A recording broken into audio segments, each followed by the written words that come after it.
This is Dirk Manning, the writer and creator of Nightmare World, Tales of Mystery, and Love Stories About Death, as well as that Right or Wrong column over at newsarama.com. And you are very fortunate right now because you are listening to Genretainment. Hello, everyone. You're listening to Genretainment at sci-fi-pulse-radio.com. We're your hosts, Marx and Julie. Now, today on Genretainment, we speak to award-winning sci-fi author Mike Resnick. Plus, we have one of the interviews I did while filming in New York on the sets of Star Trek Phase 2. And what you just heard at the beginning of the show was a snippet from the theme song for our web series, Reality on Demand, a song composed and performed by our friend T. Sean Hardy. And you can find our web series at realityondemandseries.com. Now, in a moment, we'll be speaking to Mike Resnick, personally one of my favorite sci-fi writers, so it was a treat to finally get to chat with him.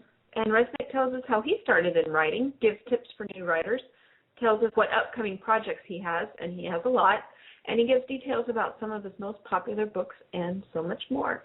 Then we have one of the interviews I did while doing cinematography for the award-winning fan web series Star Trek Phase 2. Some people may know it as New Voyages, as it was originally called. This time, chat with director Mark Burchett, talks a little bit about his background and gives some hints about the upcoming episodes that he has directed for the series. Both of these people, both Resnick and Burchett, are both Midwesterners, so that's my link to it. Yes. So let's get to our featured interview with writer Mike Resnick.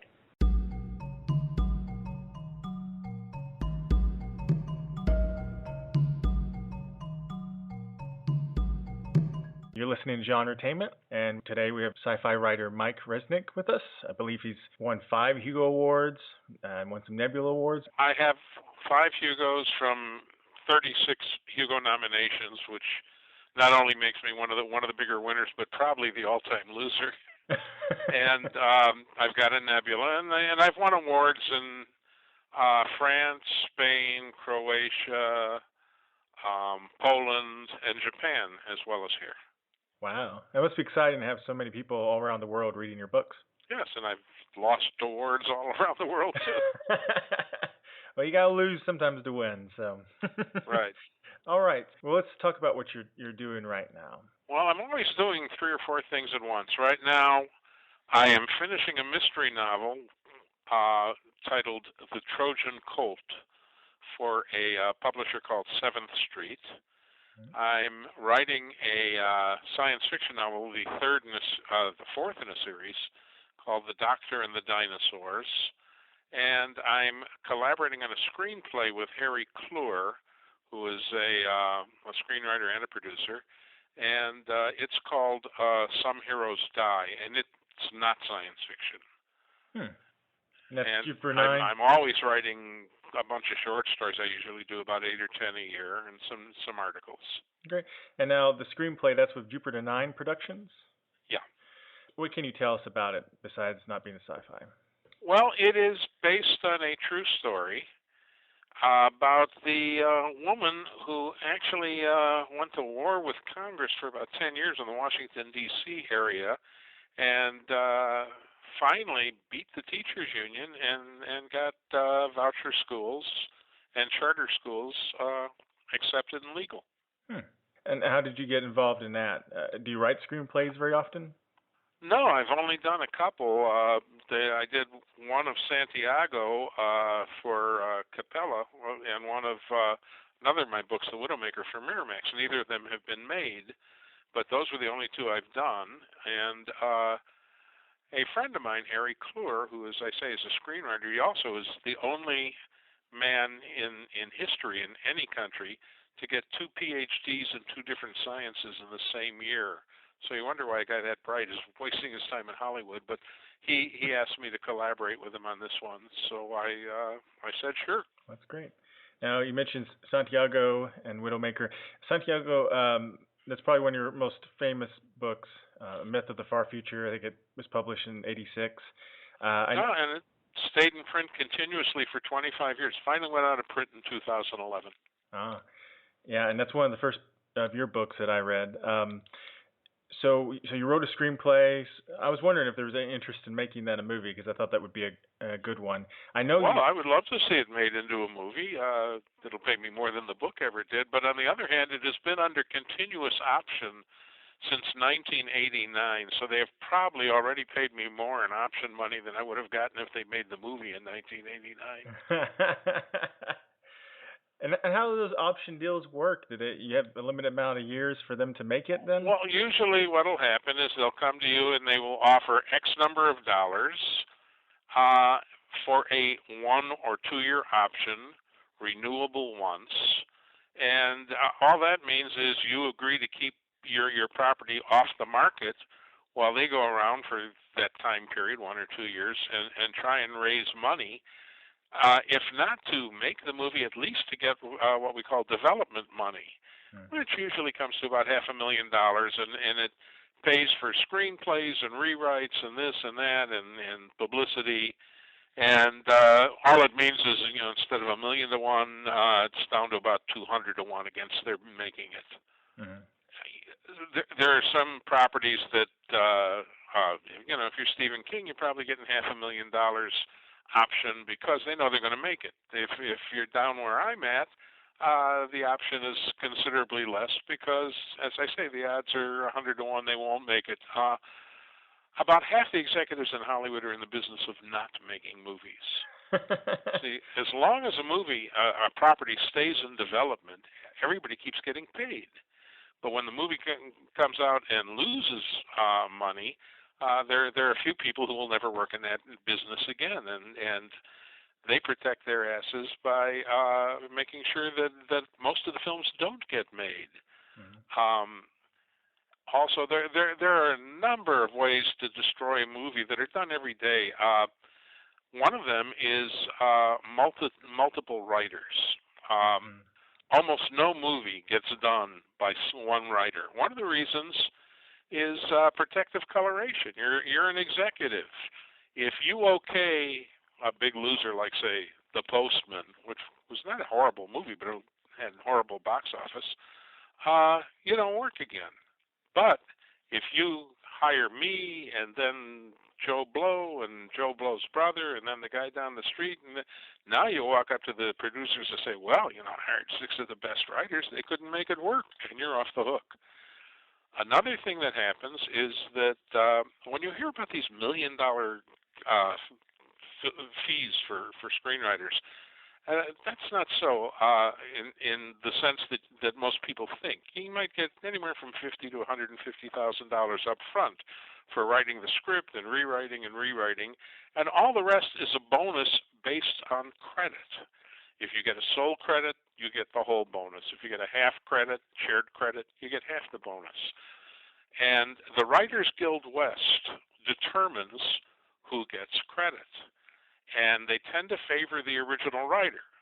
So if I'm the original writer and they call you in and say, hey, we want you to, just lose the brother and, spruce up the dialogue a little bit, the first thing you're going to do is rewrite 80% of the screenplay so you can get part of the credit and part of the money. Mm-hmm. Anyway, I shouldn't say it's out of my bailiwick, I'm doing it, but it's something I do very rarely. I mean, I've written well over 100 books, and I've written 2.5 screenplays. Well, I'm curious, how do you approach, it's a little different because you're adapting your stories, but how do you approach writing that, the structure-wise, versus your novels? Oh, one of the things I learned is Hollywood and their box office receipts over the last century show they're right. They don't like words. They like images. Mm-hmm. And they especially distrust science fiction writers because they don't like ideas. They like emotions. And all you do is simplify.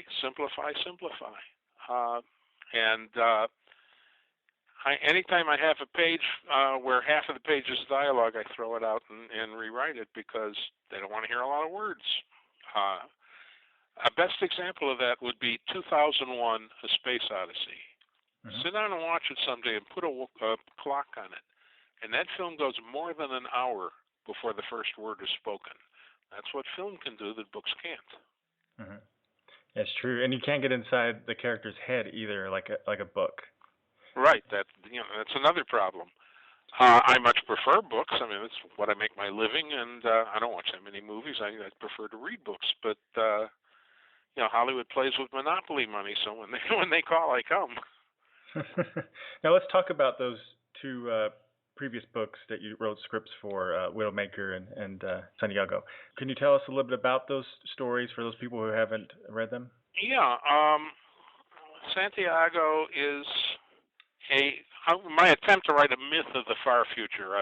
It's way out on the galactic frontier. It's got a bunch of bigger-than-life characters with bigger-than-life names, kind of thing you might have told about the frontier, our frontier, 120, 130 years ago. And it's about a mythical bandit who may or may not be doing what he's doing for good and noble reasons, and all the people who are out trying to catch him. And the reason I wound up doing it for Hollywood, it had been a bestseller. It was actually my very first bestseller. It was on the New York Times list for a while, and Hollywood optioned it. And after a year or so, I wrote to the producer and I said, anything going on? I mean, it's really none of my business. You guys have the option, but is there going to be a movie? And they said, we're going to show you the script, and you tell us what you think. And they sent me the script, and I couldn't believe it. My loner hero has a 5-year-old nephew called Jimmy. My heroine is a 40-year-old, not very pretty, over-the-hill reporter, and she's become a 22-year-old Mexican Spitfire. And, everything was like that. And I wrote him back, and I said, you guys aren't really going to do this, are you? And they said, well, we're not pleased with the script. Well, I could see why. And I said, let me just write you an opening scene and show you how you might think about it, and tell your writer to do that. So I sent him an opening scene, and they called back a couple of days later and said, would I like to write the script? And I said, no, I wouldn't, but I'll write it because I'm afraid if I don't, you're going to use the one you've got. And they hired me to write the script. And what had happened was they also had a young team. Now, the film never got made, but they had a young team they had hired to do the directing, special effects, and all. And this was going to be their second film. Their first film was going to be for Miramax. And one day Miramax asked what they were doing for Capella, and they showed them my script. And Miramax said, they wanted to talk to me, so they flew me out, and they bought The Windowmaker and asked me to write it, and I did. And then they decided it was for a new company of theirs. I think it's probably still in business, called Dimensions. It was going to do science fiction and horror. And their first couple of science fiction films bombed, so they decided just to stick with horror, and they canceled the project. But they paid me for the script. I don't do spec work for anybody. I mean, before I sit down to write it, I have to have a contract, and they gave me one. And that script is probably moldering in a safe somewhere. I think I wrote it about 18, well, not quite that long. Yeah, about 16 years ago. And Windowmaker, what is that about? I had always gotten tired of reading about clones who hop off the table or out of the lab ready to go. And it just didn't seem very logical to me. So I wrote a story called The Windowmaker. The Windowmaker is a lawman, bounty hunter, who's considered the best in the galaxy at his trade. But he comes down with a hideous, disfiguring disease that is about to kill him. And he has stockpiled enough money so that he can put himself into a cryogenic freezing unit until they come up with a cure. Well, inflation runs rampant, and they run out of money. And the only way they can keep him frozen is to clone him and send the clone out to do a job that somebody has offered to pay for. And the clone is him at 22 years old. He's got all of his skills. He's beautifully trained to be a lawman and a bounty hunter, but he's 2 months old. This is the problem I always had with clones coming out of the lab ready to perform. This guy is physically ready, but mentally he's been alive for all of about 6 weeks. He's had all kinds of education tapes. He can speak the language and all, but he can't spot when somebody lies to him. He can't spot when a woman is leading him on. And in the end, he dies. And the publisher said, "No, we can't end it like that. You got to do another one." So I did a second book called The Windowmaker Reborn, and this time I gave him all the original's memories.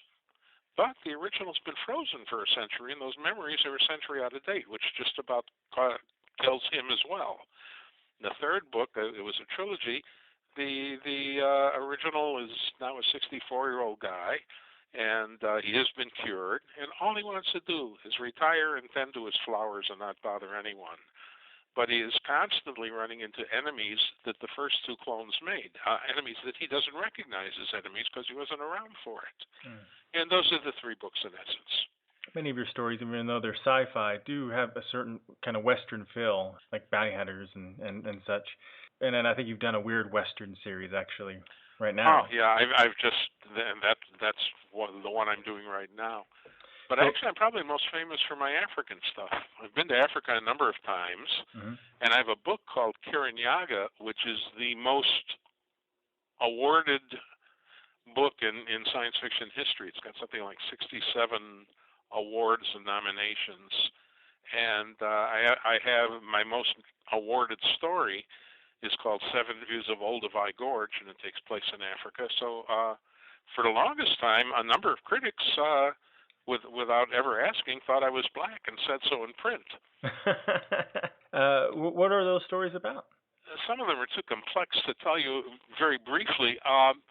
Kirinyaga is a series of 10 connected stories, and they were published separately, but it's really a novel. It builds to a climax about a terraformed world that is populated. In fact, there are a number of them, and each is settled by a group trying to create a utopia. And it was originally Orson Scott Card's idea. He was going to do an anthology, and I wrote a story for him. And the anthology, 25 years later, hasn't come out, but he gave me permission to sell the story, and then I sold 9 more that were connected. And I did an East African utopia, the Kikuyu people, who feel, and I've been there enough, most of them would agree with the principle that they were very close to a utopian society in their minds before the advent of the Europeans. And this is a society that the leader is trying to bring back to that purity. And of course it doesn't work. Even if you had a utopia, societies evolve. If it was a utopia today, it wouldn't be one tomorrow by definition because it would have changed. And it's about the attempts on his part to keep it the way it is, and on the society's part to evolve. And what is it that draws you to Africa, because you've visited so many times? Well, first, it's absolutely beautiful. We love going on safari. We don't shoot anything, we photograph them. But more to the point, I think if you were to ask any reasonable person, if we can ever achieve faster than light speeds, what are we going to do? And the answer is we're going to colonize the stars. And if we colonize enough of them, we're going to come into contact with sentient races. And I think Africa offers 51 separate and distinct examples of the deleterious effects of colonization, both on the colonizers and the colonized. And most science fiction, to one degree or another, even the fun stuff, is a literature of warning, because all fiction has to have a conflict. So you're never going to have a true utopian story. And I'm just trying to point out what some of the things that might happen if we don't learn from our past mistakes. Now, that story was going to be a collaboration, an anthology series, and I've noticed in your career you've collaborated a great deal with different writers. How did you first get involved in that, and how does it differ from writing solo, and which do you enjoy more? I enjoy writing solo more. The reason I did it originally was there were a couple of brilliant young writers who I knew, and when I was editing anthologies, they had sold stories to me. And one of them, the story made the Hugo ballot, and it was the first story he'd ever sold. And when I finally met him at the convention a few months later, I asked him seriously why he had sent it to an anthology when the magazines had at that time about 5 times the circulation, and he was much more likely to get noticed and to get on the award ballot, although he managed anyway. And his answer was that he had sent it to every magazine in the field, and they'd all given him form rejects. And to me, that meant they weren't reading him because they didn't know his name. And I was afraid we were going to lose a really brilliant writer to mysteries or espionage or something else. So I get 10 or 12 invitations to write for anthologies every year, and the next 3 or 4 I got, I collaborated with him just to get him in print and keep him in our field. And I started doing that with a lot of other writers. And Maureen McHugh, herself a Hugo winner, calls them Mike's writer children. There are about 25 of them over the years that I collaborate with. When I'm editing anthologies, I buy from them. When we're at conventions, I introduce them to editors and agents.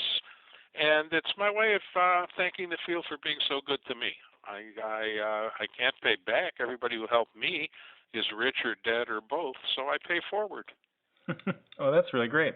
Now, that idea reminds me of a project you said you're working on, the Stellar Guild series. Oh, yeah, and that's part of the same thing. What happened, a publisher, his name is Shahid Mahmood, I had sold him some books, some reprints. He came up and he said, he knows I've edited a bunch of stuff, and they've been nominated a couple of times for Hugo's for Best Editor. Can we do a series of books together? And I said, sure, let's talk about it. And what we came up with was the Stellar Guild series, in which we buy or commission a novella from a superstar writer. And then we let the writer choose a protege to do a companion piece, another novella. So far, the ones that are in print are by Kevin J. Anderson, who I think has had 42, 43 bestsellers, and Mercedes Lackey, who has had just about that many. The ones we have coming out next are by Harry Turtledove, a bestseller and a Hugo winner, and by Robert Silverberg, one of the giants of the field. And the ones we have under contract are from Nancy Kress, who's a multiple Nebula and Hugo winner, and myself, and Eric Flint, another bestseller, and Larry Niven, also a bestseller and a multiple award winner. And the conceit here is that each of them gets to choose their own protege. I have nothing to do with it, and whatever I think of it, I accept the one they choose.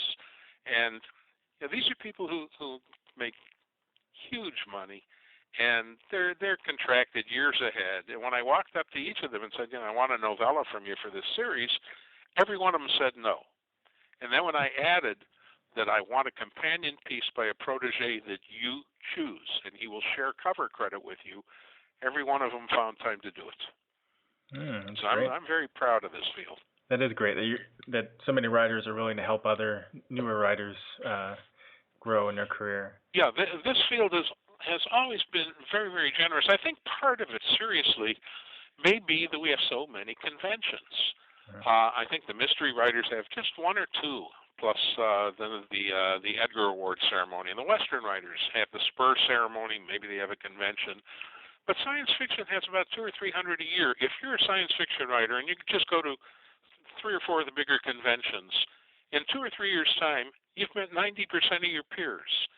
And you tend to get along with them because you do the same stuff and you have much the same interest, and you exchange information, and you tend to want the next generation to enjoy it as much as you have. So you go out of your way to help them. And then I may do it a little more publicly, but everybody in this field that I'm aware of has helped somebody along the way. That's great. I'm curious. You've been in the field for a little while, and at least a few years. A little while. And I think my first science fiction book was 1966. Oh, really? That far back? Wow. So you've been with book publishing for many, many decades, and I was curious how you've seen it change over the years, especially with the growth of e-books and how it's affected bookstores so much. It's affected everything. First, even before we get to e-books, let me suggest that there are an awful lot of ways to make money for a writer to make money in our field, and in any field really, other than simply going out and selling a hardcover and a paperback. One of the things that most outsiders and even beginners aren't aware of is that unless you're getting a bestseller type advance, 6, 7 digits, you'll make more money from the rest of the world than you make from America. You won't make it in one lump, but there are about 15, 20 countries that have very active science fiction publishing, what's the word I want? Programs, I guess, is as good as any. Mm-hmm. And so, maybe you won't go out and get $10,000, $20,000, $30,000 for your book from different countries, but you'll get maybe 6 from Japan, and 5 from England, and 4 from France, and 2 from Poland, and 3 from Russia, and 4 from Spain, and on and on and on. And that's something that most people weren't aware of. And these programs of, especially the Iron Curtain countries,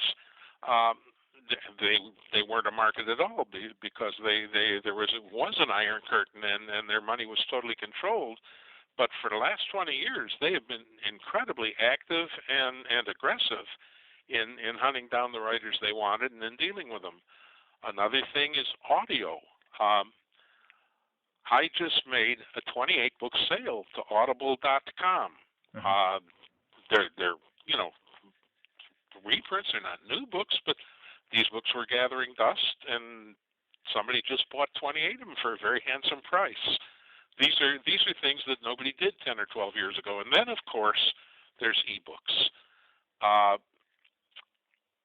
Very few of us go out and sell like Amanda Hocking, who is the poster child for ebooks, because she was a rejected, unsold romance writer who suddenly sold like 3 million copies of her 8 or 9 ebooks.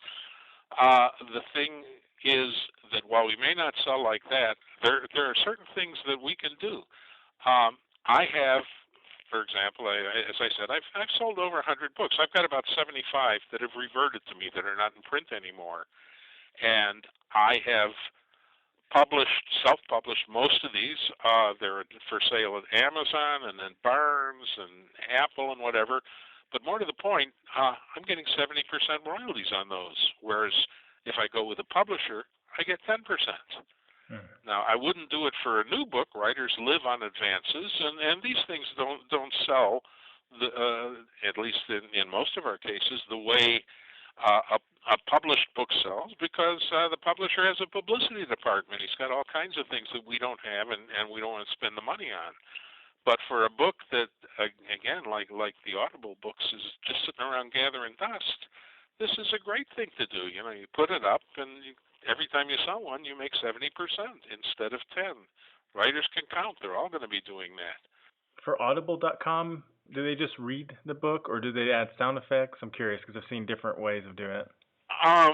Right now, I'm getting emails from about 15, 20 different actors who each have been assigned one of the books, and they want to know how to pronounce some of the words. Some of them are made-up alien words, but some of the words that just floor me when they don't know them are like Clarabow, or Terra, the planet we live on. I told one of them, he's an actor. He's 38, 39 years old, and he came to the name Basil, and he wanted to know how to pronounce it. And I said, well, like Basil Rathbone. And he said, who's that? How could you be a 39-year-old actor and not know Basil Rathbone?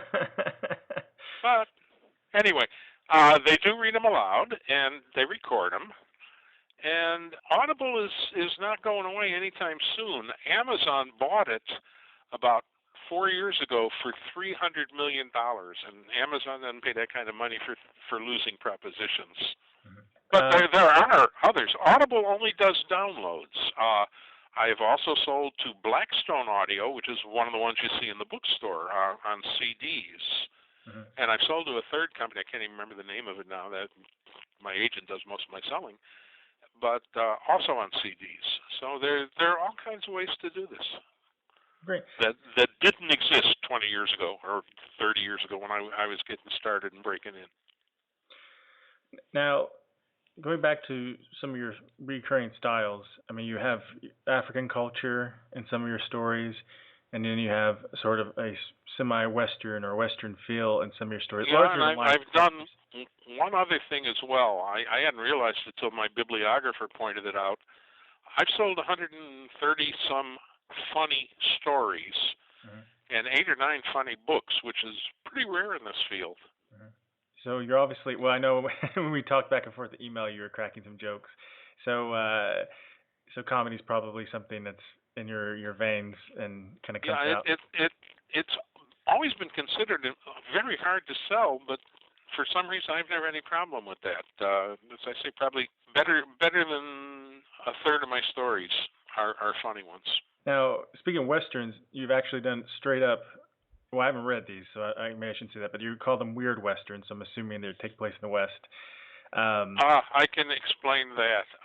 My editor, a fellow called Lou Anders, who himself won the Hugo for Best Editor last year, fine editor, I've been writing for him quite regularly. He bought a couple of series for me, and then when one of the series ended, he calls me up and he says, why don't you give me a weird Western? And I said, what's that? And he said, look it up on Wikipedia.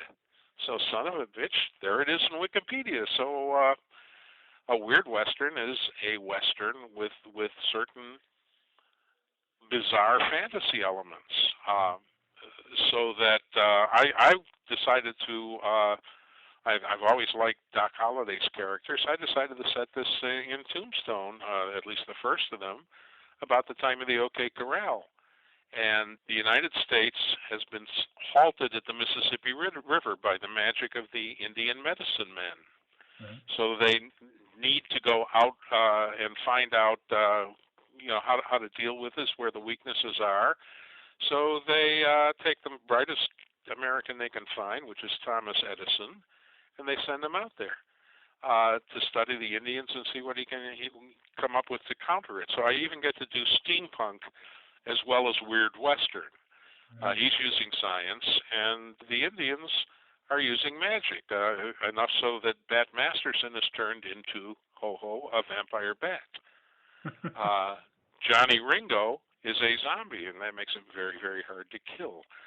Anyway, I started doing that, and the series got very, very popular, so I've written 2 more, The Doctor and the Kid. Doc Holliday, as everybody knows, I'm sure, was tubercular and died quite young, and he had found an institution in Leadville, Colorado, which is where he actually died, and a sanitarium, and because he was also a drunk and a gambler, in the beginning of the second book, he gets drunk and loses all his money. Now he's got to raise a grub stake so that he can be taken care of in his few remaining months or years. And the only other thing he knows how to do besides pull teeth is kill people, and the biggest reward is for Billy the Kid. In the third book, The Doctor and the Rough Rider, you'll never guess who the Rough Rider is, that has to do with Teddy Roosevelt, who happened to have been out west about the time Doc Holliday was out there. And the fourth one, which I'm writing right now, is called The Doctor and the Dinosaurs.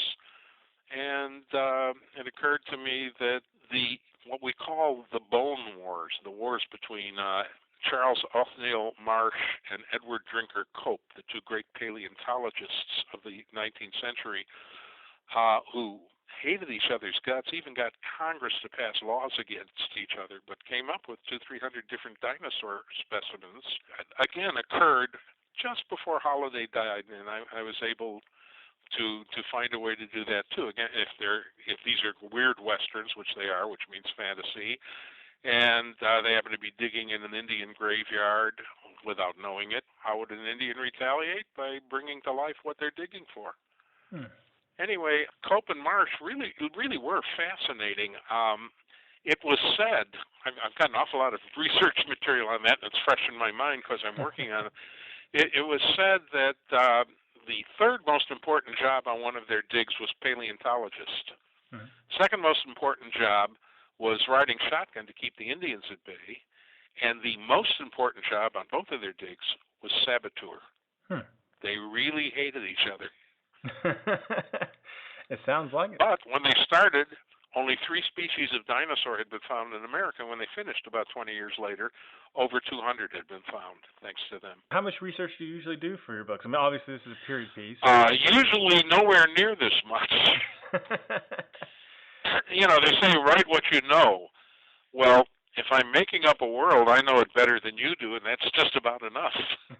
But when I'm starting to mess with history, then I really have to do this. How much do you worry about, like when you're getting historical characters like this, trying to figure out what their personalities would be like, or do you just take a rough idea of their historical? Well, I take what I want to write and what'll work in the book. Mm-hmm. I've made Doc Holliday probably a lot pleasanter and given him a much more sardonic sense of humor than historically he had. Historically, he was supposed to be a mean drunk 23 hours a day. And that doesn't play very well in a book when he's the main character. So I softened him and I made him a little different. Mm-hmm. That's cool. It's a work of fiction. Any movie deals on that yet? Because I would think that would be a... No, not yet. Probably because the series keeps appearing. I imagine when I'm done with it, somebody will talk to me. When we say movie deals, again, the odds are thousands to 1 against. I have like 11 properties currently under option. Mm-hmm. And I would lay you very, very good money that none of them ever get made. I hope I'm wrong, and I love cashing their option checks every year, but I've been doing that long enough so that I know what the odds are. Yeah. And writers keep saying, "Well, why should that be?" And the answer is, fella, if your publisher had to raise $75 million every time he published a book, there wouldn't be a lot in the bookstores, would there? Exactly. I think there's only a few hundred movies made every year, so at least in America. I've also had, you were saying short films. I've had 5 short films made of my stuff. None of them commercial. Usually, in fact, in 3 of the 5 cases, it was a film school student who came up and asked permission and to make a short film, basically as his term paper or his master's thesis, whatever.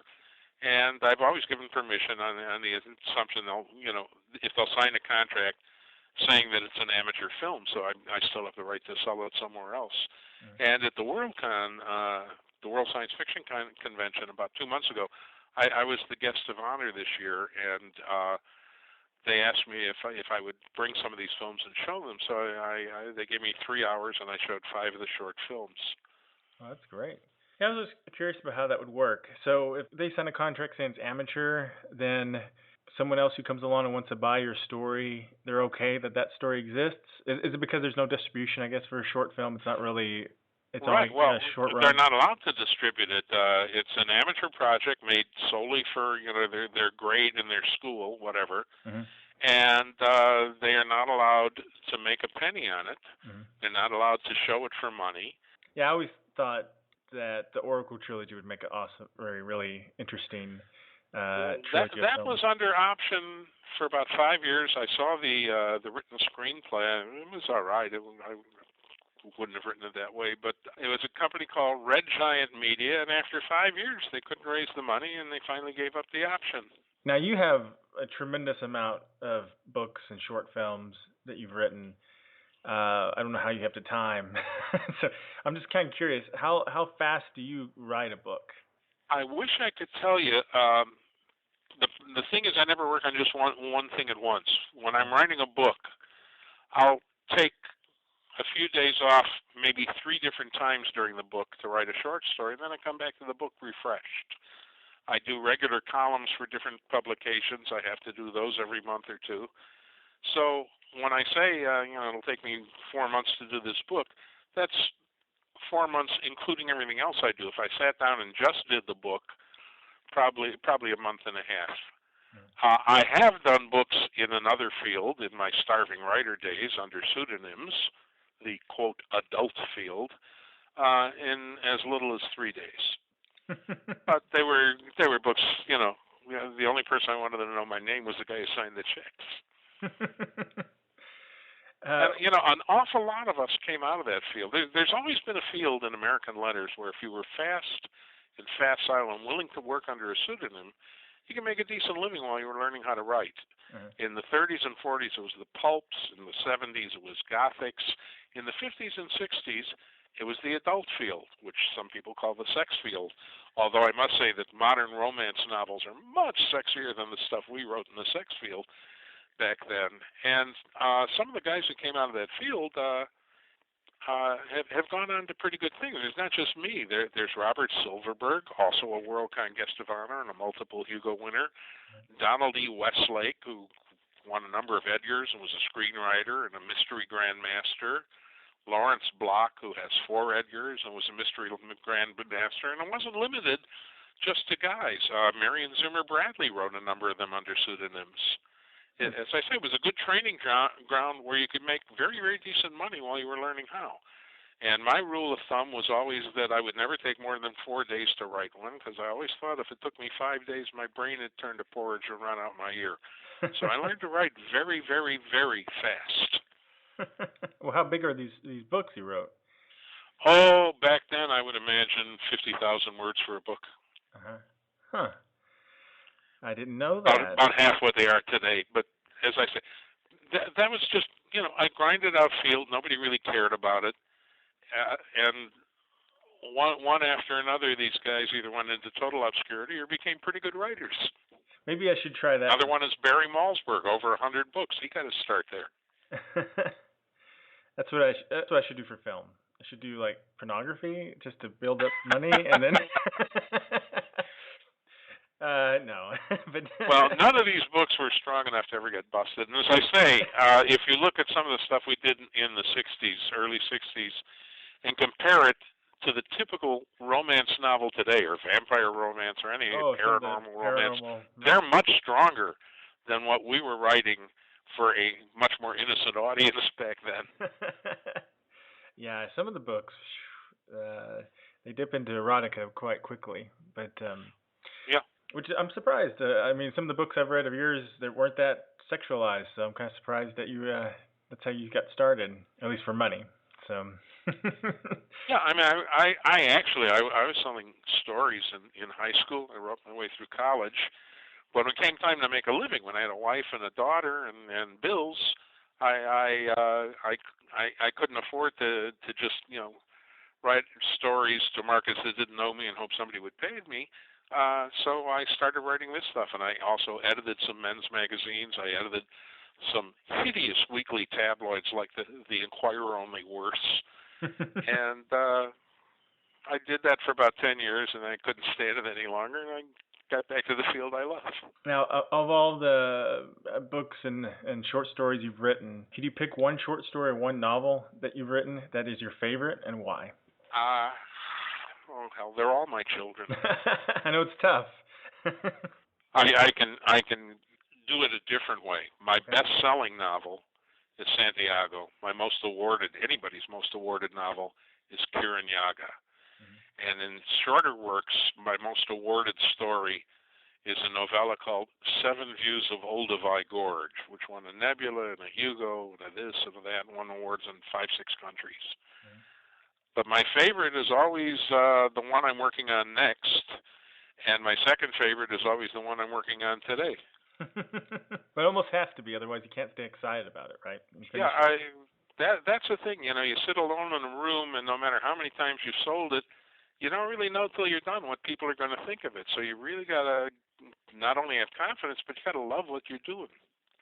As I keep explaining, there are easier ways to make a buck. If you don't love this is the wrong field for you. Yeah, it's not easy work. So every writer has their own methods. And yeah. The one thing I notice is, to some degree or another, they all keep vampire hours. Most of them, like me, write late at night. And the ones who don't are like my friends Bob Silverberg or Barry Malzberg, who get up at about 4 in the morning when it's dark and nobody bothers them, and then they write in the mornings. But you really, really can't write during the day. There are just too many distractions. In fact, there's a joke about a writer. Some fan comes to the door, knocks on it, and wants him to sign an autograph, and he answers the door, and he's stark staring naked, except for a bowler hat. And the fan looks shocked and said, gee, I didn't mean to disturb you like this. He says, no, I always write in the nude. And the fan says, well, what about the bowler hat? And he said, well, there's always a chance that some inconsiderate asshole will knock on the door and disturb me. That's funny.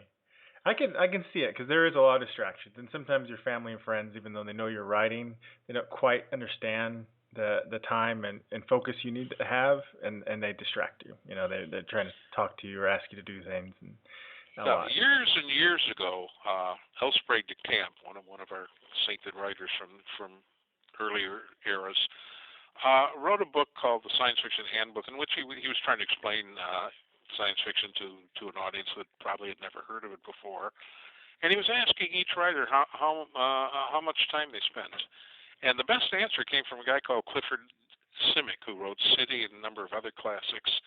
This is about 50 years ago, and what he said was, do you mean time at the typewriter or time like hours every day in the garden when, I'm gardening, but I'm plotting?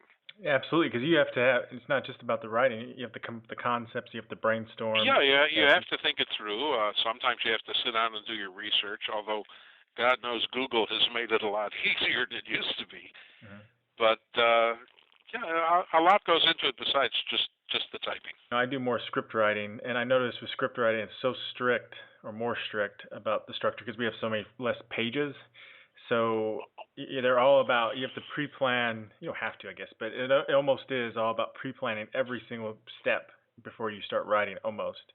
And it's frustrating, too, because the first thing any director that I know does when he's given a script is go through and cross out every direction that the scriptwriter gives him. Mm-hmm. Because he's the director, and he's going to decide where he wants a close-up and where he wants this and where he wants that. And then I suspect the actors do the same thing. Some of them do, yes. I know it's more of a collaborative process, I guess. When you write a novel, the novel's done. And when you write a script, it's just step one, basically. So. Yeah.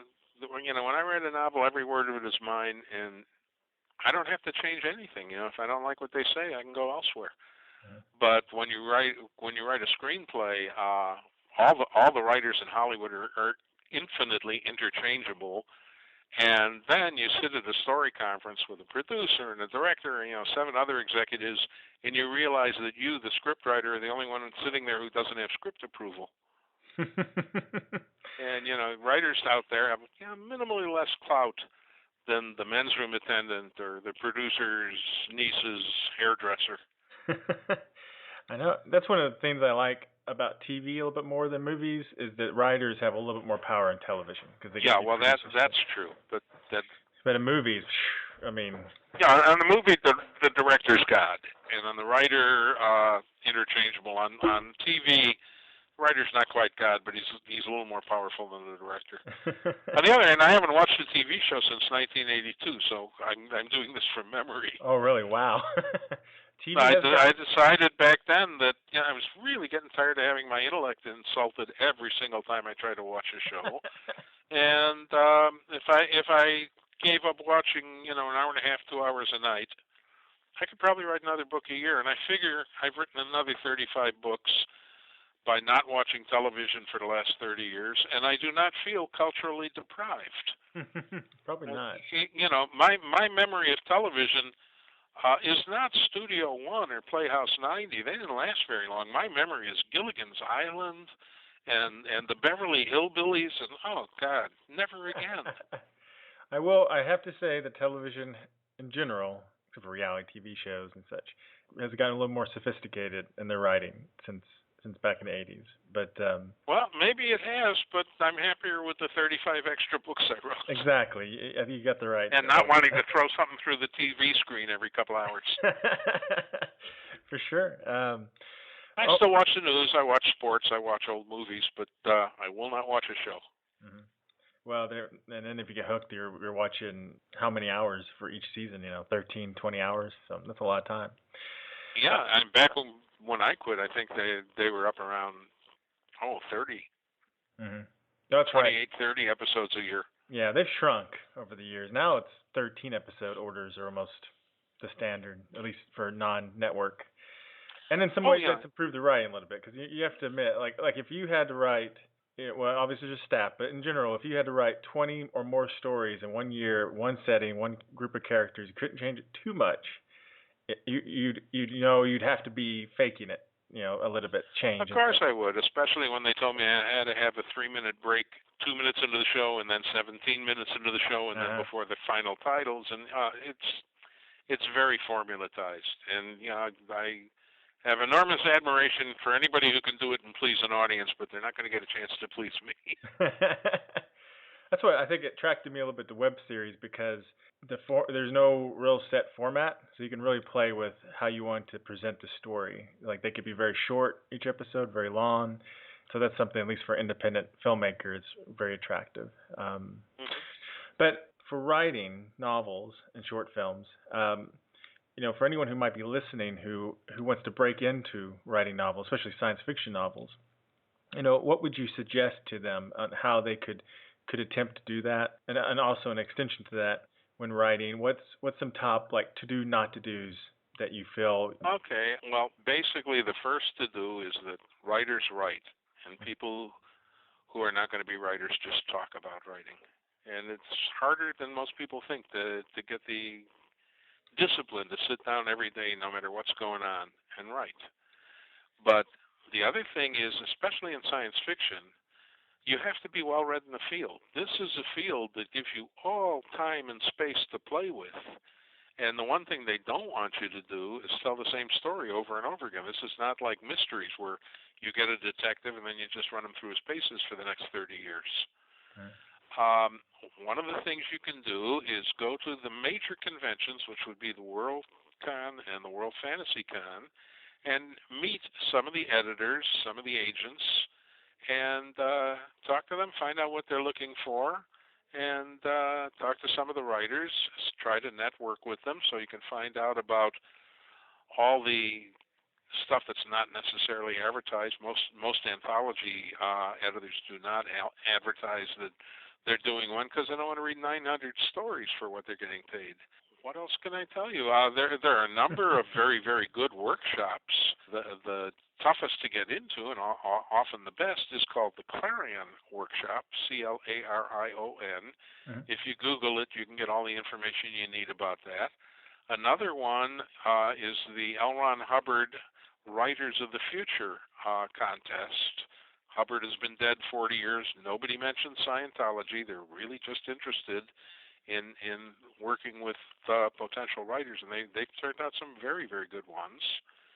And right now there's a new workshop that I'm thrilled about, because it's taking place on a cruise to the Bahamas in December, and I'm one of the workshop leaders. They got myself, Nancy Kress, and Kevin Anderson, and Tony Weisskopf, who is the editor and publisher of Baen Books, and Eleanor Wood, who is probably the best agent in the field. And the five of us are going to be lecturing in the evening and in the morning, but all during the afternoon and the day, people can go ashore or go on submarines or whatever the heck they do. And it's going to last about 5 or 6 days, and they're already planning another one for 2013. And again, if people want to check these out on the internet, you can Google the cruise one. It's called Sail to Success. The other two, as I say, are Clarion and Writers of the Future.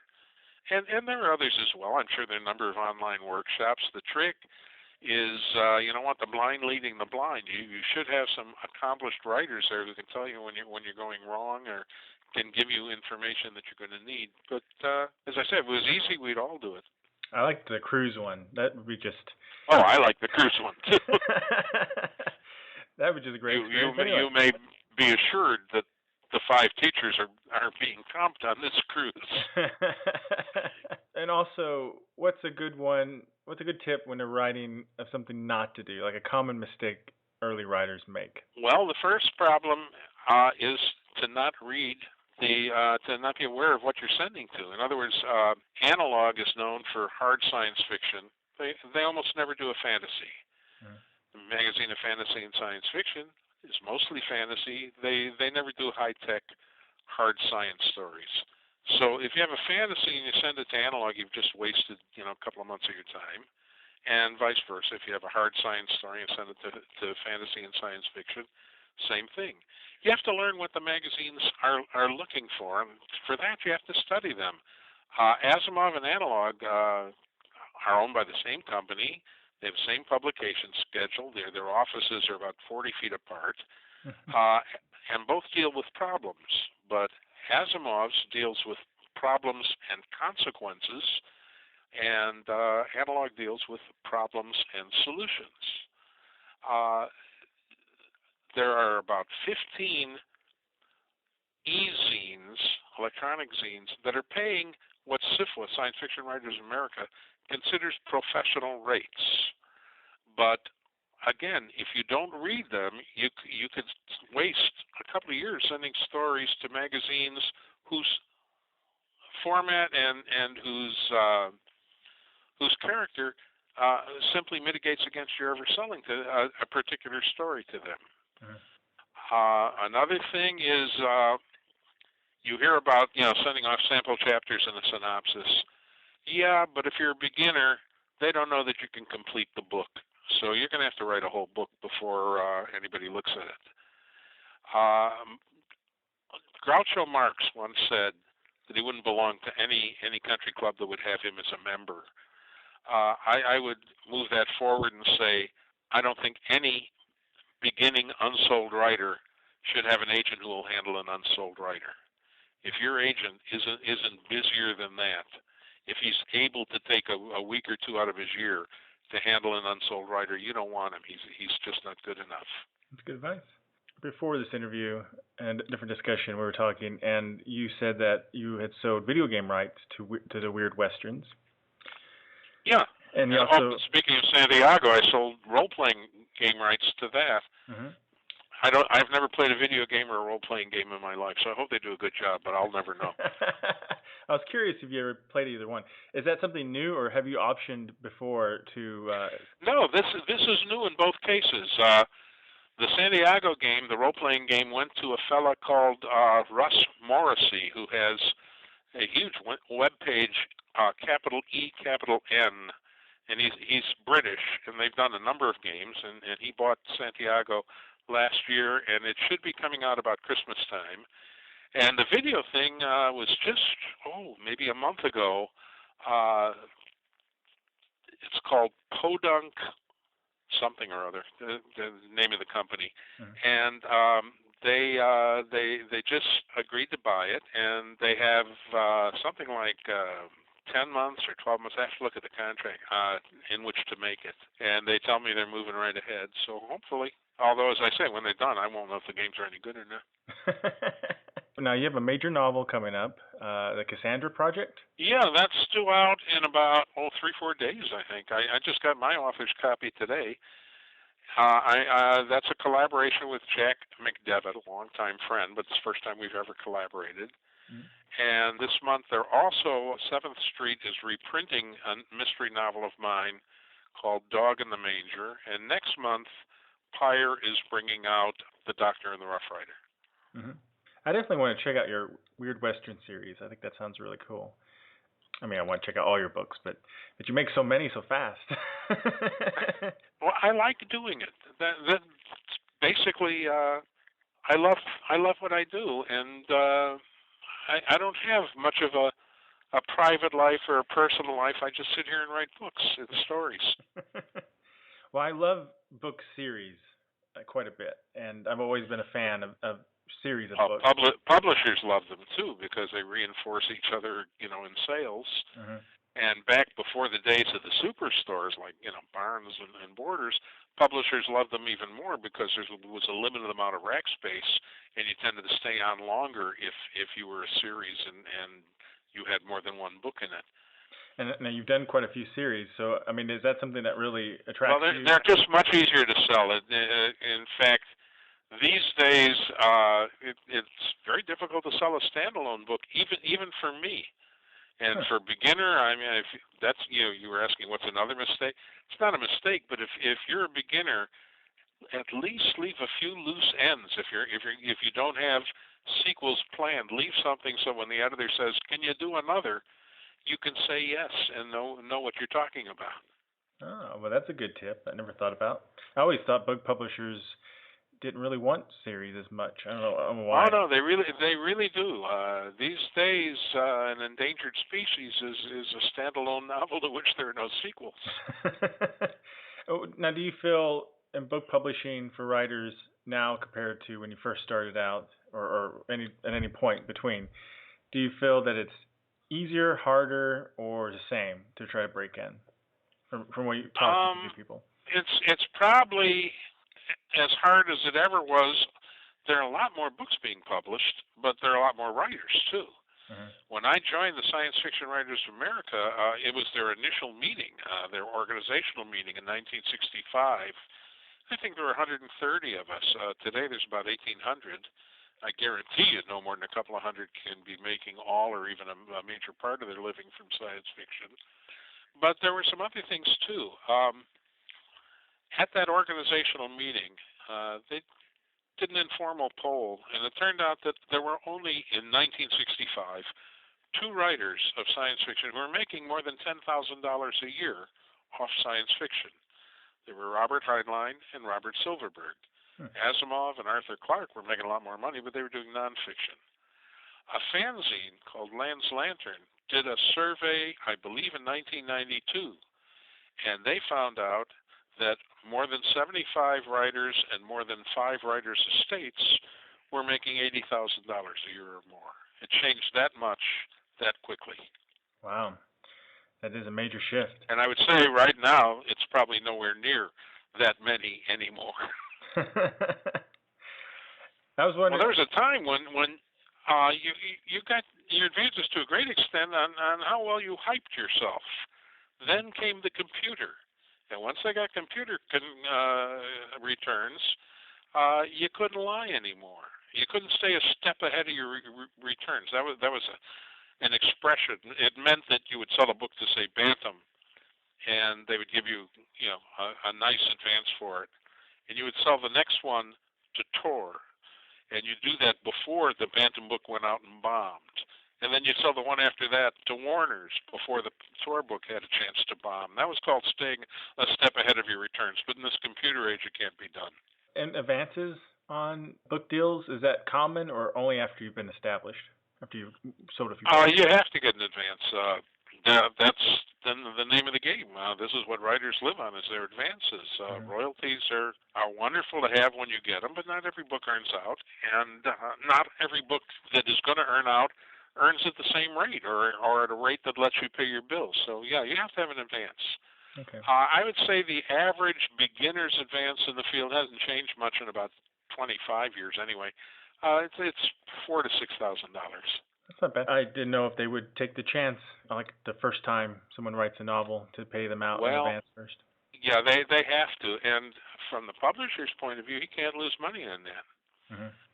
One of the reasons publishers love categories, whether it's romance, mysteries, Western, science fiction, is every category has a ceiling above which it won't sell, except for the occasional Dune or Gorky Park.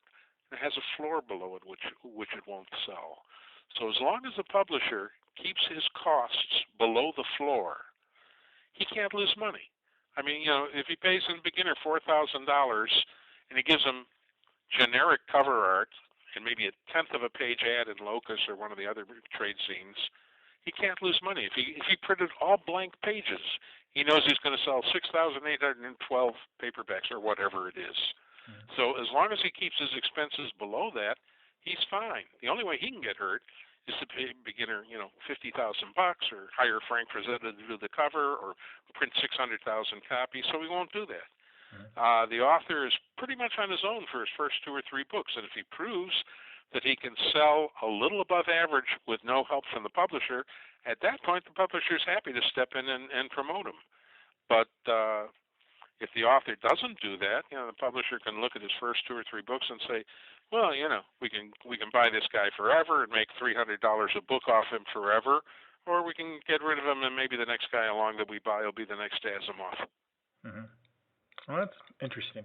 Now, is there, for a writer, especially science fiction? Is there an equivalent like to the Writers Guild, for script writing? What organizations could they join, and what benefits they get from it? We have a group called the Science Fiction Writers of America. They give out the Nebula Award, and they have a banquet once a year. They have a grievance committee that operates very, very quietly, and has solved a lot of problems. But they're not the fighting organization that some of the others are. Do you have a website or anything you'd like to mention? The website is www.mikeresnick.com. Mm-hmm. And other than that, go to your bookstore and spend your money.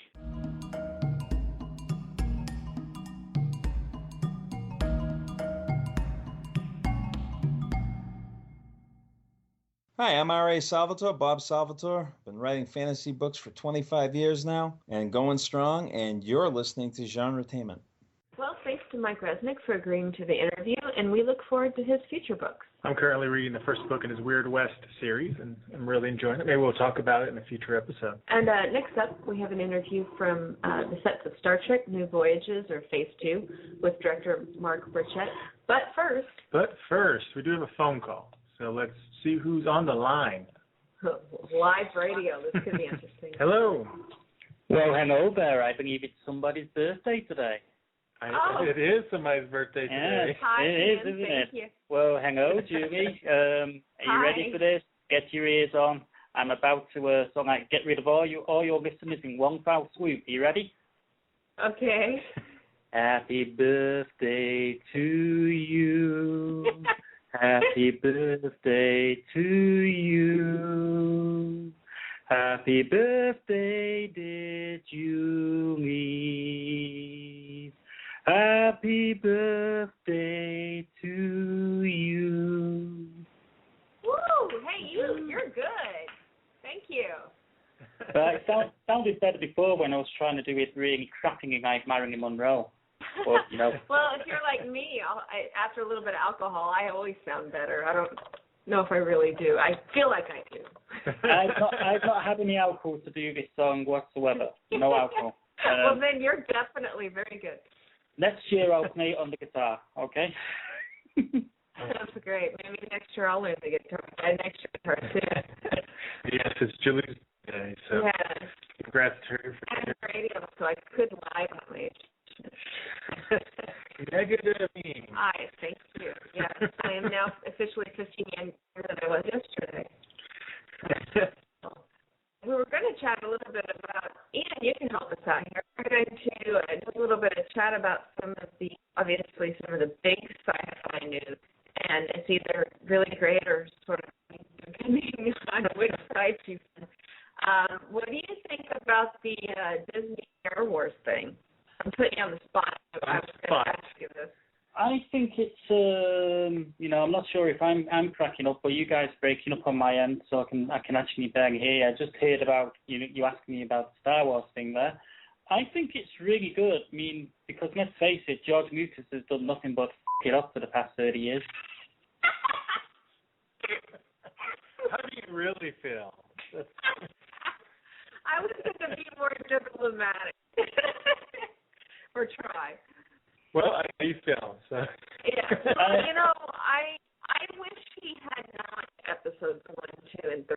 To be honest, 4, 5, and 6, the original trilogy was fantastic, and I just feel like he really did screw up episodes 1, 2, and 3.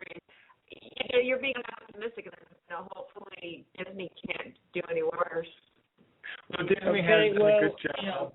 Very, very quickly, I think the best thing Disney could do right now for themselves, and this would be the best favour Disney could do, and it show the fans that they're absolutely serious, is get hold of the original movie prints of the original trilogy, as in the ones in which Greedo didn't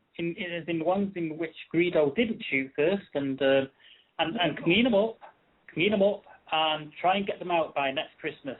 If they do that, it's going to make a lot of fans happy, and it's going to show the fans that they're serious about doing Star Wars, in that they actually care about doing Star Wars. Because that's actually a really good idea, because I missed the old ones. Exactly. I've got the DVD trilogy, the one that they released a few years back, and they put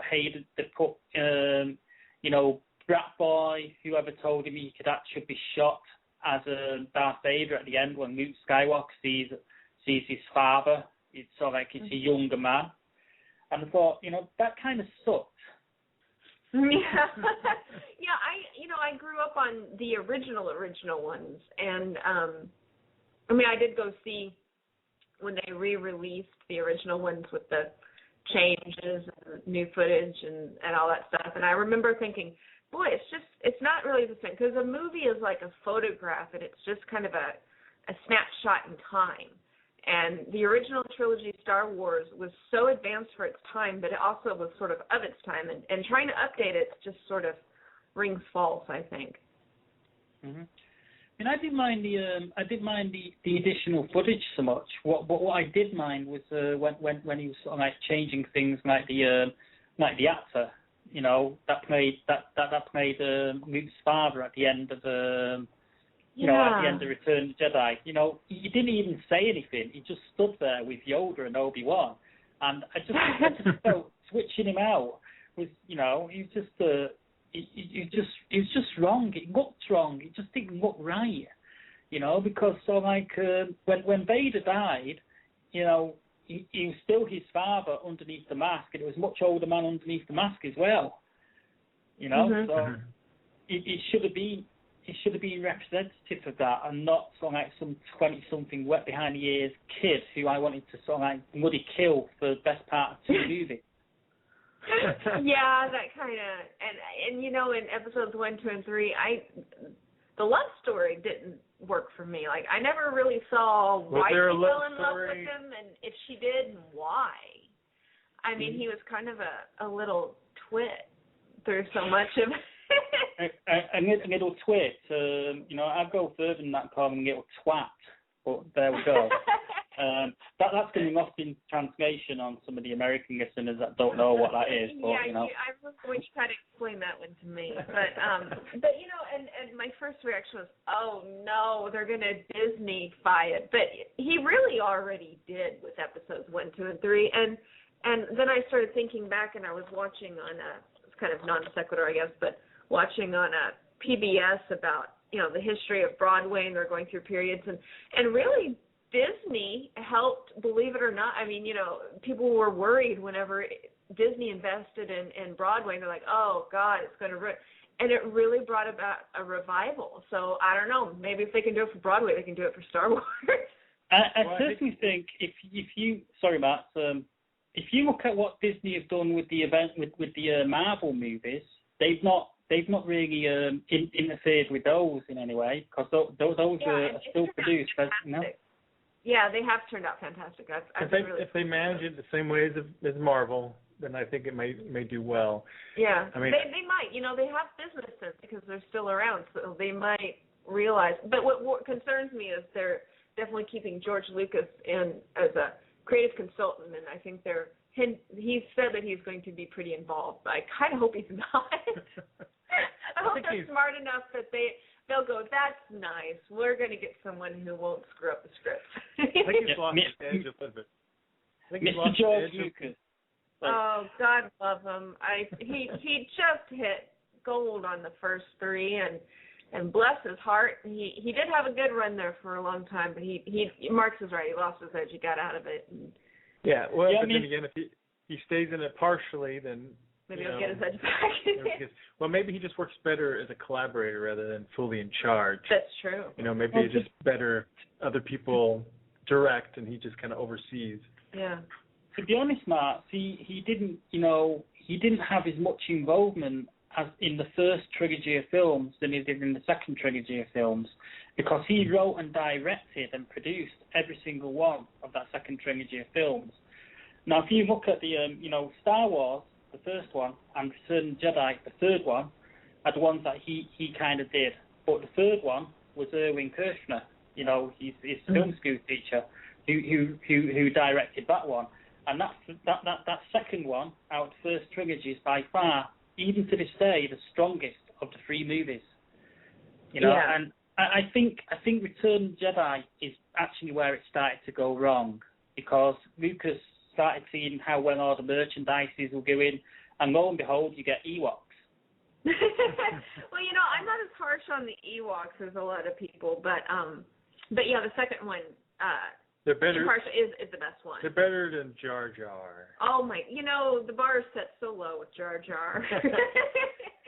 But amazing technology, amazing CGI. Well, they created a lot of the special effects while making it. They were so far ahead of their time. Well, I think that's one thing you could say about both trilogies of Star Wars is they're revolutionary technology-wise. So technically, they're very, very sound.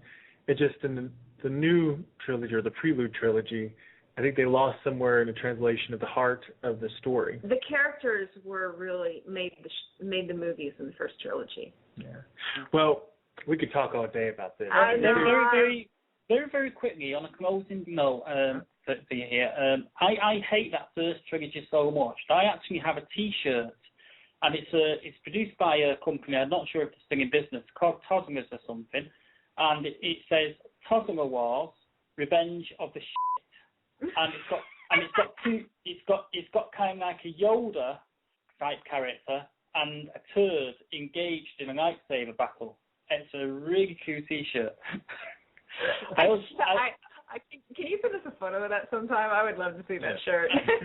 I'm trying. I get told off by my 10-year-old niece for wearing it. I go, she goes, "What sort of example is that? You wearing that T-shirt? Well, which one do you want me to wear? Do you wear that one, or do you want me to wear the other one that says, no, I will not fix your computer?" Well, I tell you what, I got into with, I was teasing my brother because he's got 3 kids and they're very young, and when they were even younger, they said something about watching Star Wars, and I said, which one? And he said, like, episode 1, 2, or 3. I was like, why? And he's like, 'cause he's 6, that's why. He's like 6 years old, that's the one he likes, that's what I'm putting in. But anyway, sorry, Marx is signaling to move on. We're running out of time. Sorry. This is live radio. We got time limits. Well, thank you, Ian, for calling in. But thank you so much for calling in. And thank you for the birthday wishes. That was sweet. No problem. You have a good day, Julie. And I'm going to be away this weekend. I'm going to be in Leeds, so I won't be around to distract Marx from his editing this weekend. Okay, I appreciate that. Well, we're gonna I think put you on hold or something. We've got another interview coming up. Yeah, we got our second interview. We need to get that. Star Trek, a different franchise. Not Star Wars, Star Trek. All right. Thanks, Ian. Ian. Now let's get to that interview with director Mark Burchett. He teases about some of the upcoming episodes of Star Trek Phase 2 that he directed, his views on the new actor who's playing Kirk in this award-winning and very long-running fan production of Star Trek. I think we were talking about on set, and they're just about to hit their 10th anniversary, 10 years. Wow. So that's incredible. All right, here we go.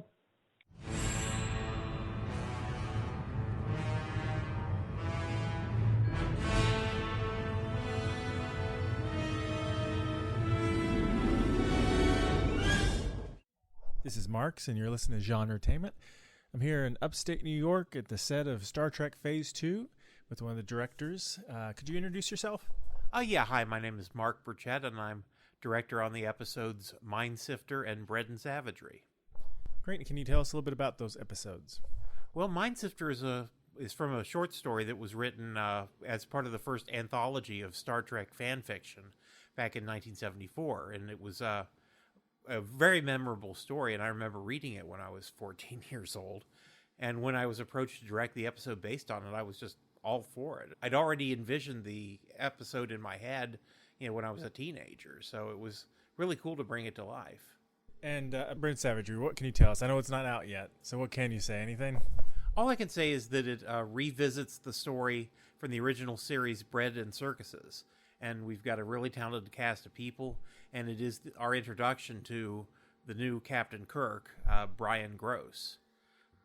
And for people who may not remember what Bread and Circuses is about, what's that episode about? Well, it's when the Enterprise approached a planet looking for a lost ship, and they find a 20th century version of the Roman Empire on this planet, along with televised gladiatorial games and such.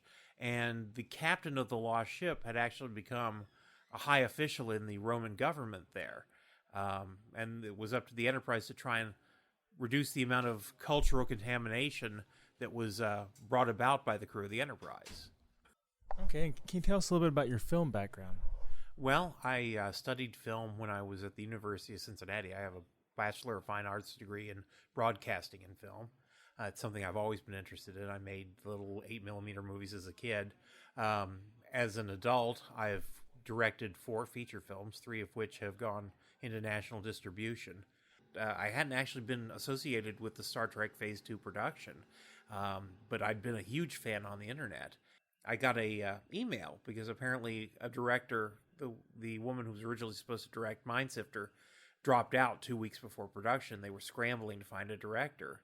And one of the guys who was in the production staff had actually seen a couple of my movies, and he knew that I was interested in that sort of thing. So, yeah, I got an email from one of the producers, Rob Morrow, asking me if I'd be interested, and I just jumped at the chance.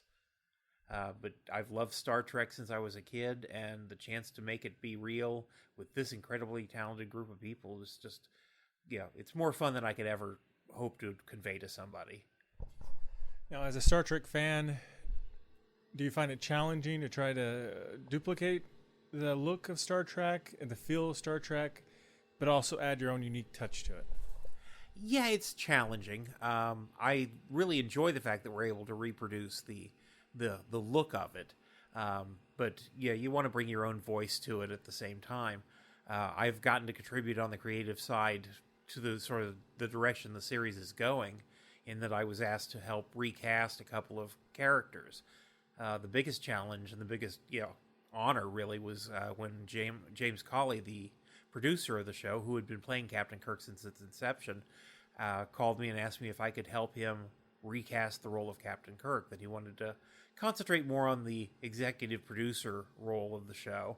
And so after 2 hours on the phone trying to talk him out of it, because I really liked him in the part, he finally convinced me that it was something that he really felt was the right thing to do at this point. And so I gave him several names, including that of Brian Gross, and he saw Brian's reel and just was blown away.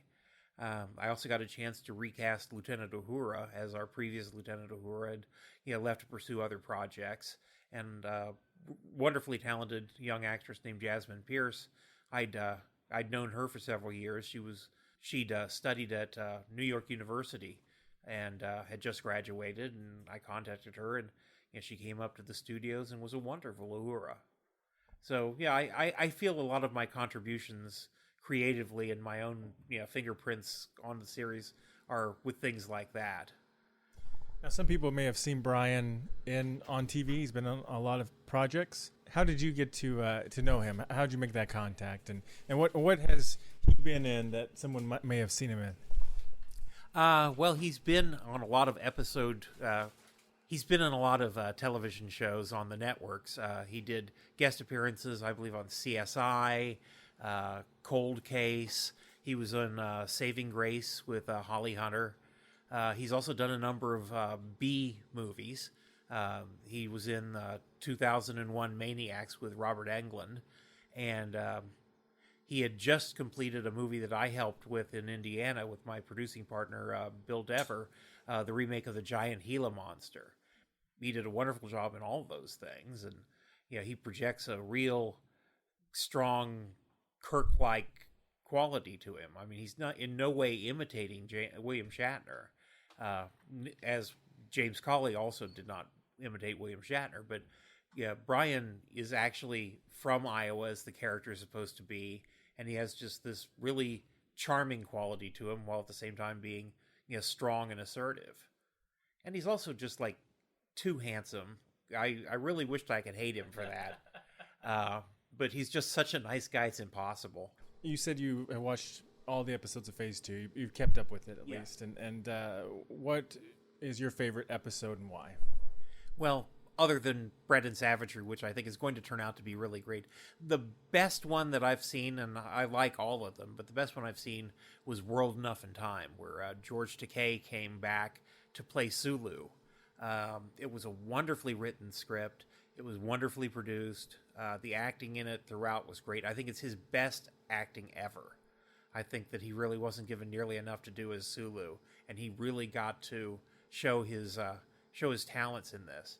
And he also had a wonderful young actress who was playing his daughter from an alternate timeline, and she was just lovely and charming, and it was really emotional. It's, of all the Star Trek series that have come along, including the movies, I would place this in the top 10 episodes ever. And I know that they were nominated for a Hugo Award for it, and they also won the TV Guide Award for Best Web Series against one that was done by Battlestar Galactica. So that says something about the quality. Great. And do you keep up with web series at all? I mean, what do you think are the benefits of web series and what their future might be? Well, I think that that's where the future is. I mean, everybody has to sort of figure out how they can make money doing it so that, it's not just a hobby. But with so many people not even watching regular television anymore, I know any number of people who only watch things streaming on the internet. And I'd say there's a real market for these types of web-based series. And that's really where probably the future is laying. Now, I've heard talks that you've been in the process of directing a Wild West, I'm assuming web series or fan production. Yes, it's also working with James Cawley, sort of branching out to another classic 1960s television show. I was a fan of the Wild Wild West when I was a kid, and so was James. And we started shooting a pilot episode with him and Paul Sieber, who has also worked on Star Trek Phase 2. They worked incredibly well together. The attention to detail is the same as it is here on the Star Trek set. James is playing Captain James West, the old Robert Conrad role, and Paul is playing Artemis Gordon, his sidekick, who was played by the late Ross Martin. The costumes are perfect. In fact, Paul's Artemis Gordon outfit actually was Ross Martin's outfit. We got it from the same costume house out in L.A., and it still had Ross Martin's name stenciled inside it. So we're going for that kind of accuracy.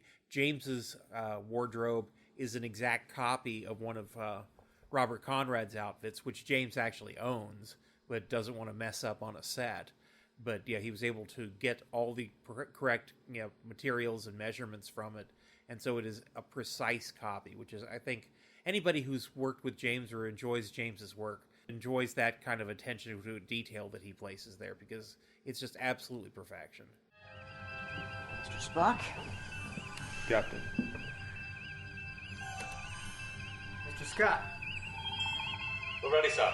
Phase 1 tests show that she's exceeded all design expectations.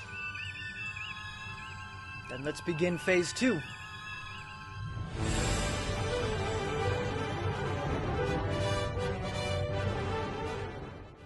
Hi, I'm Victor Miller. I wrote Friday the 13th, and you're listening to Genretainment. Well, thanks to Mark for the interview, and we've got many more interviews coming up soon in a special episode with the cast of the series. Now, a sound clip in the start and the end of that interview was from Star Trek Phase 2's vignette, Going Boldly, which I did cinematography on and Mark directed. Just a little warm-up on the upcoming episodes. You can find it right now on YouTube.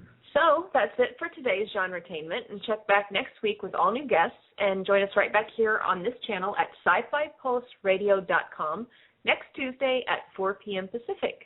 Until next time.